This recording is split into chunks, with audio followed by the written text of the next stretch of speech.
Radio France Internationale. Il est 20 h en temps universel, 21 h dans nos studios à Paris. Il est l'heure du journal en français facile. Raphaël Delvolvé.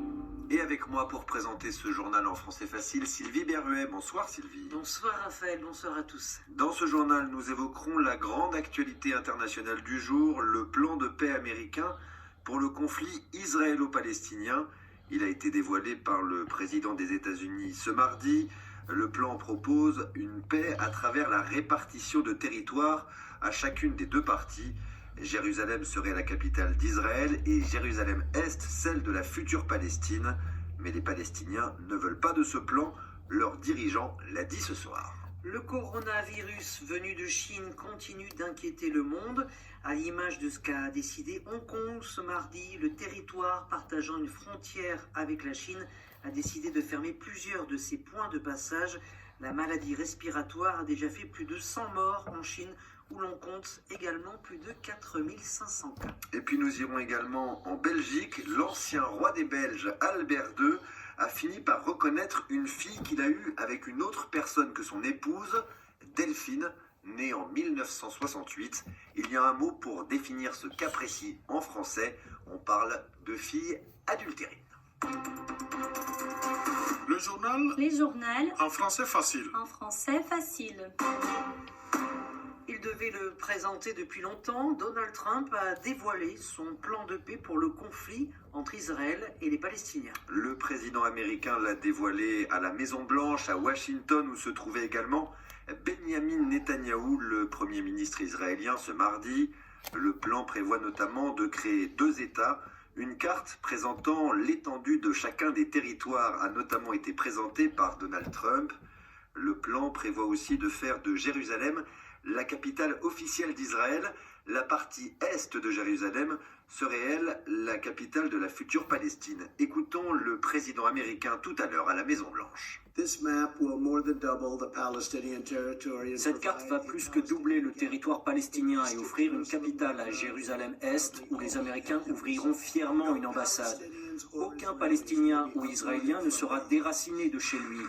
Israël travaillera de près avec une personne merveilleuse, le roi de Jordanie, pour s'assurer que le statu quo sera préservé sur le mont du Temple et que des mesures fortes seront prises pour s'assurer que tous les musulmans qui veulent visiter en paix la mosquée Al-Aqsa et y prier puissent le faire. Notre vision mettra un terme au cycle de la dépendance des Palestiniens vis-à-vis de l'aide étrangère. Pour garantir le succès d'un État palestinien, nous demandons aux Palestiniens de relever le défi d'une coexistence pacifique. Cela inclut l'adoption de lois qui garantissent les droits de l'homme, protègent contre la corruption financière et politique, qui stoppent les activités nocives du Hamas, du djihad islamique et des autres ennemis de la paix, mettent fin à la propagande haineuse contre Israël, c'est un aspect très important, et mettent un terme définitif à toute compensation financière accordée aux terroristes. Le président américain Donald Trump tout à l'heure à la Maison-Blanche, et du côté des Palestiniens, il y avait une réunion à Ramallah ce mardi soir dans les territoires palestiniens. Toutes les branches politiques du peuple palestinien étaient représentées. Mahmoud Abbas, le président de l'autorité palestinienne, a déclaré, je cite, que ce plan ne passerait pas. Et puis une autre grande puissance, la Russie, a réagi. Elle appelle Israéliens et Palestiniens à négocier directement. L'épidémie de coronavirus, une grave maladie respiratoire, dépasse désormais les 100 morts en Chine. Il y aurait également 4500 personnes atteintes du virus dans tout le pays. Le virus qui est apparu en premier dans la ville d'Ouran depuis ce week-end, 56 millions de personnes sont coupées du monde dans la région où se trouve la ville pour éviter de transmettre la maladie ailleurs. Ce coronavirus s'est d'ailleurs déjà transmis dans d'autres villes chinoises, mais aussi d'autres pays. Hong Kong, qui fait partie de la Chine, mais avec un statut spécial, a déjà 8 malades sur son territoire. La région, à moitié autonome, a pris de nouvelles mesures ce mardi pour se protéger de la venue de la maladie. Plusieurs de ses frontières avec la Chine ont ainsi été fermées. Les détails de notre journaliste à Hong Kong, Florence de Changy. Le visage camouflé par un masque chirurgical, la chef de l'exécutif de Hong Kong, Carrie Lam, a annoncé d'un ton grave, mardi en fin de journée, une série de nouvelles mesures pour lutter contre l'arrivée du virus de Wuhan à Hong Kong. À partir de jeudi à minuit, 6 des 14 points d'entrée entre la Chine et Hong Kong seront fermés. Les arrivées par train et par ferry seront interrompues, les arrivées par avion diminuées de moitié et le trafic routier considérablement réduit. D'autres mesures administratives devraient totalement stopper l'arrivée des touristes chinois. Les livraisons, notamment de nourriture, seront toutefois toujours autorisées. L'Association des médecins du secteur public a estimé ces mesures encore insuffisantes et elle menace de faire grève. Lundi, des professeurs d'épidémiologie de l'Université de Hong Kong ont estimé le nombre de personnes contaminées dans la seule ville de Wuhan de l'ordre de 44 000 et non de 3 000, comme l'affirment les autorités chinoises. Sur les 44 000, environ la moitié seraient des porteurs sains encore en période d'incubation. Toujours selon ces médecins, l'épidémie devrait connaître un pic en avril ou en mai avant de s'atténuer. Florence de Changy, Hong Kong, RFI. Et puis aux États-Unis, des chercheurs des instituts de santé travailleraient d'ores et déjà à l'élaboration d'un vaccin, c'est-à-dire un moyen de protéger les humains d'une infection. Leurs travaux pourraient durer jusqu'à 6 mois. Aussi, en France, un 4e cas de coronavirus a été détecté. Un touriste chinois actuellement dans un état grave.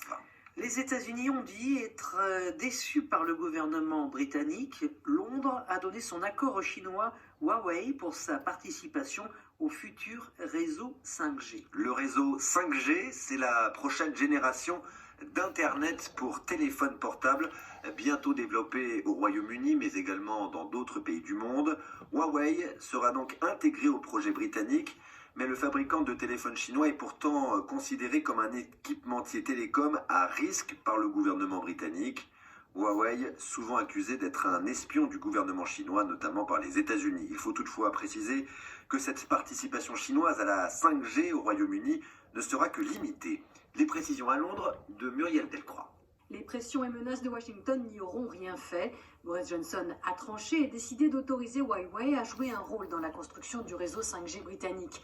Néanmoins, pour amoindrir la colère des États-Unis, qui accusent régulièrement l'équipementier chinois d'espionnage pour le compte de Pékin, Londres a pris soin de limiter l'implication du géant des télécoms. Qualifié de fournisseur à haut risque, Huawei ne pourra participer qu'aux infrastructures comme les antennes ou les stations relais. Il sera exclu du traitement des données comme de tous les réseaux et lieux sensibles tels que les sites nucléaires et les bases militaires. Par ailleurs, la part de marché du groupe chinois sera plafonnée à 35%. Ces précautions seront-elles suffisantes pour apaiser le gouvernement américain? Pas si sûr, alors que Donald Trump a clairement averti que la coopération bilatérale en matière de renseignement serait compromise. Qui plus est, Londres prend le risque de mécontenter les États-Unis au moment même où le pays espère négocier un accord commercial privilégié avec Washington après le Brexit. Mais si Boris Johnson a pris ce risque, c'est qu'il mise sur les retombées économiques du développement de nouvelles infrastructures télécom et d'un réseau 5G high-tech qui pourrait attirer les investisseurs étrangers. Muriel Delcroix, Londres, RFI. C'est une reconnaissance qui était attendue. En Belgique, l'ancien roi Albert II a reconnu une enfant qu'il a eue avec une autre femme que son épouse. Il s'agit d'une fille appelée Delphine et âgée aujourd'hui de 52 ans. Des procédures judiciaires étaient en cours. Il a donc fini par reconnaître sa fille. À Bruxelles, Pierre Bénazet. Depuis un article de presse en 1997, puis un livre 5 ans plus tard, l'existence de Delphine était en Belgique un secret de polichinelle, né d'une relation hors mariage entre le prince Albert à l'époque et une certaine Sibylle de Célis-Longchamp. Delphine a fini par reprendre le nom de jeune fille de sa mère après avoir porté celui de Boel, le mari de celle-ci. Elle a entamé les procédures judiciaires de reconnaissance en paternité en 2013, l'année de l'abdication d'Albert II. 6 ans plus tard, après de multiples rebondissements où l'ancien roi des Belges a tout fait pour nier cette paternité, Albert II a fini ce lundi soir par se plier à contre-cœur et reconnaître l'épreuve de l'analyse ADN imposée par la justice. Une reconnaissance du bout des lèvres, puisque dans son communiqué, il affirme, je cite, « Une paternité légale n'est pas nécessairement le reflet d'une paternité biologique ». L'ancien roi continue à appeler sa fille Delphine Boel, et ceci pourrait d'ailleurs ouvrir un nouveau feuilleton judiciaire sur le nom qu'elle va désormais porter. Elle ne pourra pas porter le titre de princesse, mais elle aura le droit de porter le nom de famille de son père. Mais Albert II n'a pas de nom de famille, à part le titre de prince de Belgique, et le patronyme dynastique des Saxe-Cobourg-Gotha n'est plus usité depuis un siècle dans la famille royale de Belgique. Pierre Bénazet, Bruxelles, RFI. Voilà, fin de ce journal en français facile. Merci Sylvie de l'avoir présenté. Merci à vous, Raphaël. À très bientôt sur RFI. Autour de la question.